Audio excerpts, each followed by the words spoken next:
Voilà, mesdames et messieurs, nous vous saluons, nous bénissons le Seigneur qui nous a fait cette nouvelle grâce de nous retrouver encore une fois aujourd'hui. Il fait beau ici en France. Ça va être peut-être une journée ensoleillée. Que le Seigneur vous bénisse. Nous sommes dans la joie que nous nous sommes encore une fois retrouvés aujourd'hui dans le cadre de de nos courts messages d'encouragement et de salutation, n'est-ce pas, apostoliques. Je voudrais prier pour que nous continuions.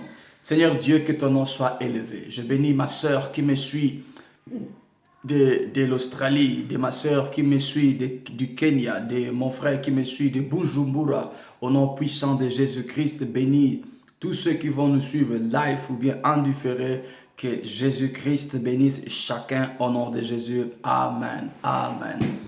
Que le Seigneur nous bénisse. Nous allons aujourd'hui, dimanche dominical, partager un thème très important qui s'intitule Connaître Jésus-Christ. Connaître Jésus-Christ. Mon frère, ma soeur, on va lire ensemble dans les Écritures. Je vous invite, n'est-ce pas, dans les livres de Jean. Jean, c'est dans le Nouveau Testament. Nous prenons les livres de Jean, l'évangile de Jean.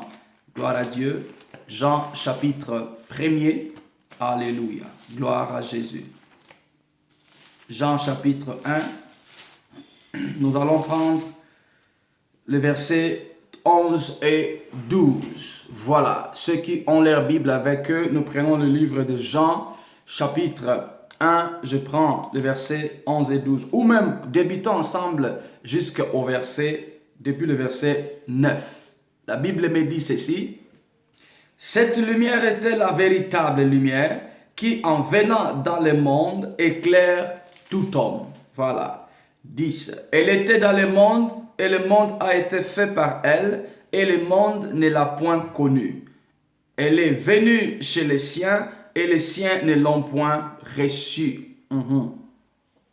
Mais à tous ceux qui l'ont reçue, à ceux qui croient en son nom, elle a donné le pouvoir de devenir enfants de Dieu, lesquels sont nés, non du sang, ni de la volonté de la chair, ni de la volonté de l'homme, mais de Dieu. Gloire soit rendue à l'Éternel. Mon frère, ma soeur, connaître Jésus-Christ. Jésus-Christ, il est la parole de Dieu, selon qu'il est écrit dans Jean 1, qu'au commencement était la parole était avec Dieu, la parole est alors Dieu. La parole dit encore dans Hébreux chapitre 10, verset 5, que qu'il a voulu ni sacrifice ni holocauste, mais il m'a formé un corps, il m'a donné un corps. Voici, je viens pour faire ta volonté. Donc, Jésus-Christ, il est la parole de Dieu. Jésus-Christ, il est Dieu. Nous voyons ça aussi dans Colossiens chapitre 1,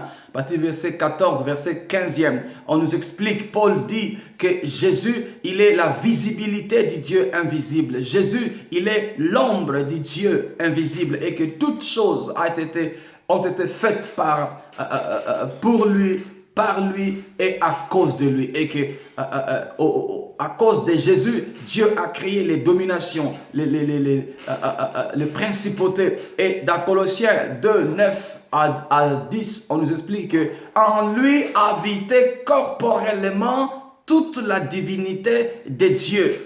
Cela veut dire, donc, qui a vu Jésus a vu Dieu. Qui touche Jésus touche Dieu. C'est pourquoi le frère Paul l'explique encore dans 2 Corinthiens 11, là où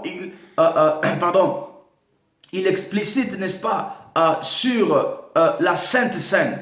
Mon frère, ma soeur, la Sainte Seine, c'est au fait l'endoctrinement de la divinité de Jésus dans l'humanité. La Sainte Seine, c'est au fait, Jésus s'est partagé. Il s'est scindé en 12. En 12 pour que sa nature, sa sémence, son espèce puisse se multiplier. Jésus-Christ, connaître Jésus-Christ.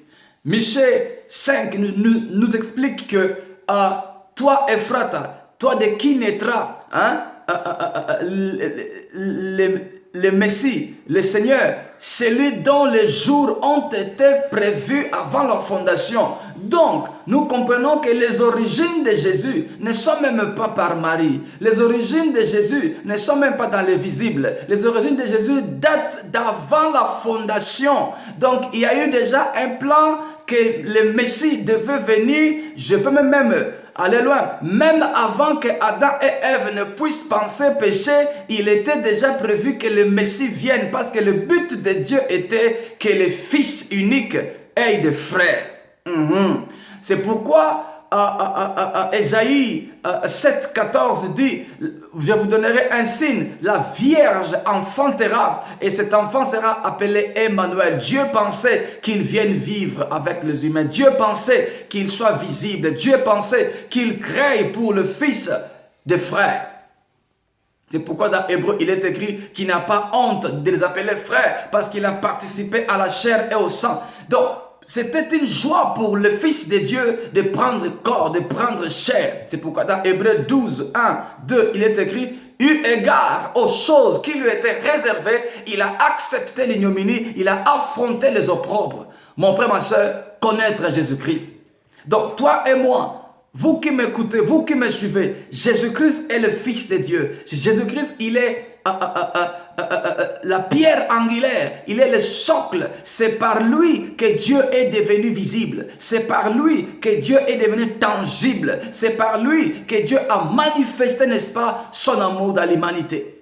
Et maintenant, quand il y a eu péché d'Adam et Ève, parce que nous naissons dans le péché, nous naissons pécheurs. Tu ne nais pas enfant de Dieu, mais tu deviens enfant de Dieu, parce qu'il faut que Jean 1,12 s'accomplisse. Car il est venu chez les siens, mais les siens ne l'ont point reçu. Mais à tous ceux qui l'ont reçu, la parole donne le pouvoir de devenir enfant de Dieu. Devenir enfant de Dieu est un pouvoir, est un privilège. Donc tu cesses d'être de la lignée sanguine de ton pays, de ta tribu, de ton clan, mais tu es greffé, axé, entré dans la lignée divine. Gloire soit rendue à l'Éternel. Jésus-Christ est la sémence divine. Paul l'explique encore autrement. Il dit dans 1 Corinthiens, n'est-ce pas, chapitre 15, à partir du verset 40 et 45, il explique les formes d'espèces de créatures, les formes d'espèces de peau. Il dit, le premier Adam a reçu le souffle de vie, mais le second et dernier Adam, il est une âme vivifiante. Donc, c'est le second Adam qui a nourri le premier Adam. C'est le second Adam, le dernier Adam, qui a divinisé, n'est-ce pas, le premier Adam qui était déchu. Quand Adam est tombé, on voit dans Éden, Dieu a prévu un moyen. Il a tué un animal par le sang et il a couvert leur nudité, n'est-ce pas, par la peau. Là aussi, on voit déjà les préfigurations de Jésus-Christ. C'est lui, le substitut. Adam devait être condamné. Adam devait rester nu. Mais Dieu l'a couvert. Jésus-Christ, par son sang, nous avons été couverts. Dieu nous a couverts à cause du sang de Jésus-Christ. Praise God. Praise God. C'est pourquoi Paul le dit encore dans Romains chapitre 6, verset 23. Mais si on peut débuter au Romains 3, 23, il dit: car tous ont péché et sont privés de la gloire de Dieu. Quand il y a le péché, la gloire de Dieu nous quitte. Dieu ne cohabite pas avec le mal. Dieu ne cohabite pas avec le péché. Et dans Romains 6, 23, maintenant il y a la solution. Car le salaire du péché, c'est la mort. Mais le don gratuit de Dieu, c'est la vie éternelle en Jésus-Christ. Donc, Jésus-Christ, il est le médiateur. Jésus-Christ, il est celui qui nous renoue avec Dieu, qui nous réconcilie avec Dieu. Praise God. Oh, praise God. Mon frère, ma soeur, Jésus-Christ, il est le bon médiateur. Par Jésus-Christ, Dieu est devenu humain. Par Jésus-Christ, l'humain a pris la divinité. L'humain est devenu divin. C'est à cause de Jésus. Gloire à Dieu. Oh, ce matin, nous voulons parler de Jésus en quelques 5-10 minutes. Jésus-Christ est ton Seigneur. Il est ton Dieu. Voilà. Il est celui par qui tu as le salut. Acte 4, 12.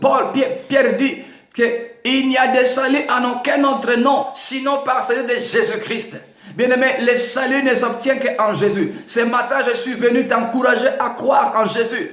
à croire en lui. Si tu crois en lui, tu auras la vie éternelle. Si tu crois en lui, il te bénira, il te guérira, il te délivrera. Voilà, en Jésus-Christ, tu as l'accès auprès du Père. La parole dit, quand il mourait à la croix, n'est-ce pas, les rideaux du temple étaient déchirés. Écoutez, la déchirure du rideau du temple n'est pas que matérielle, n'est pas que pour que nous ayons accès auprès du Père. Non, c'est plus que ça, parce que c'est son corps qui a été sacrifié afin que nous ayons accès à son sang et que nous ayons accès à sa divinité et que nous consommions la grâce de Dieu. Oh, que le Dieu que nous servons te bénisse. La parole dit, il a été maudit, il a été fait péché, afin que nous qui sommes des pécheurs, nous retrouvions la justice de Dieu.